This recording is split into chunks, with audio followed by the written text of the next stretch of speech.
Hello everyone, welcome back. As promised, this is part 2 of my make at home cake recipe.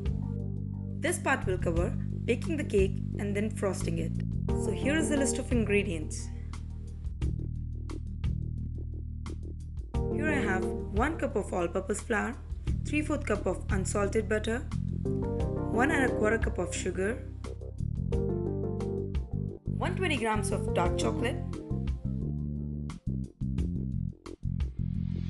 2 large eggs, 1/4 cup of cocoa powder, 1/4 cup of whole milk, 1 tablespoon of instant coffee, 1 teaspoon of baking powder, half teaspoon of salt, half teaspoon baking soda, 6 tablespoons of hot water. Firstly, I'll add in the instant coffee into the hot water and let it sit for a minute.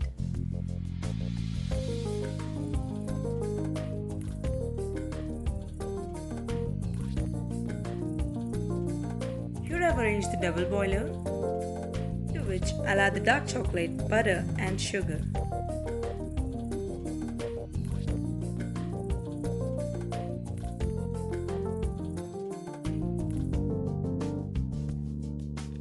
Then we will add the instant coffee to it. All of the ingredients will slowly melt. Once everything is melted, we will switch off the flame. Let this cool for a minute and then we will add the milk to it. Adding the milk will further reduce its temperature. Mix well and now we will add the cocoa powder to it. Remember to sift all the ingredients before adding it to the bowl. Now we will add the all-purpose flour. Mix well and add the remaining ingredients, which is salt, soda and baking powder.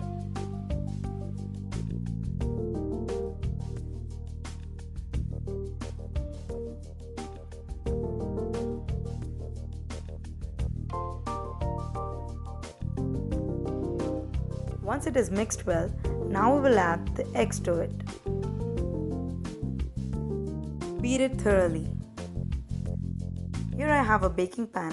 We will layer it with wax paper. It's time to add the cake batter to the pan. Slowly pour in the batter.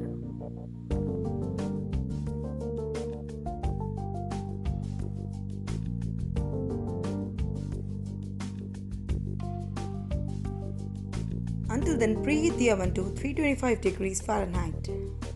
It's time to place the pan into the oven. We will bake this for around 45 minutes or until the cake is done.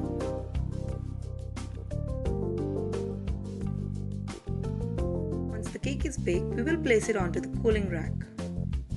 The cake was not a perfect square. I've leveled the cake and added those crumbs on top of it. Here I've got the chocolate frosting which we made.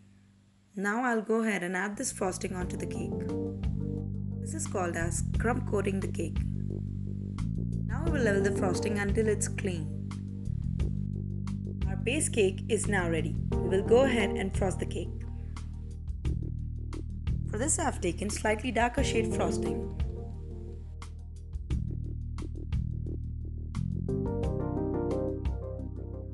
So here's my frosting. Now I'll make flowers on all 4 edges of the cake.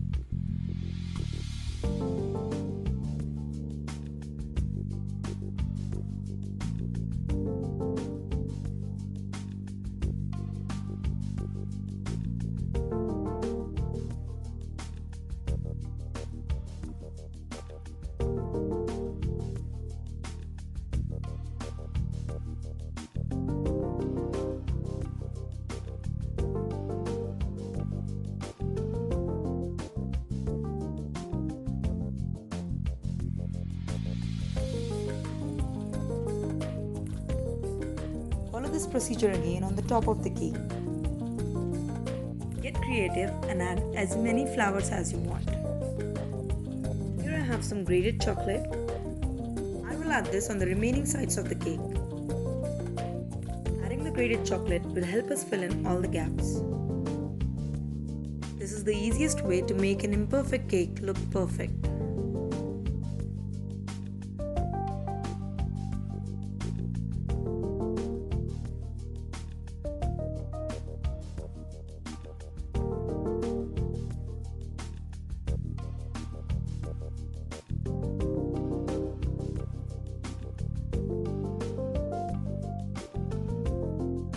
Once done, now we'll add in few sprinkles at the top. This is completely optional.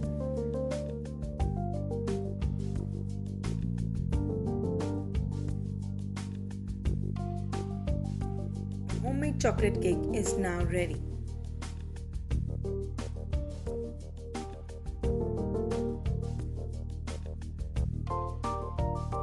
If you like this video, please do not forget to like, share and subscribe to my channel. Thank you for watching. Bye bye.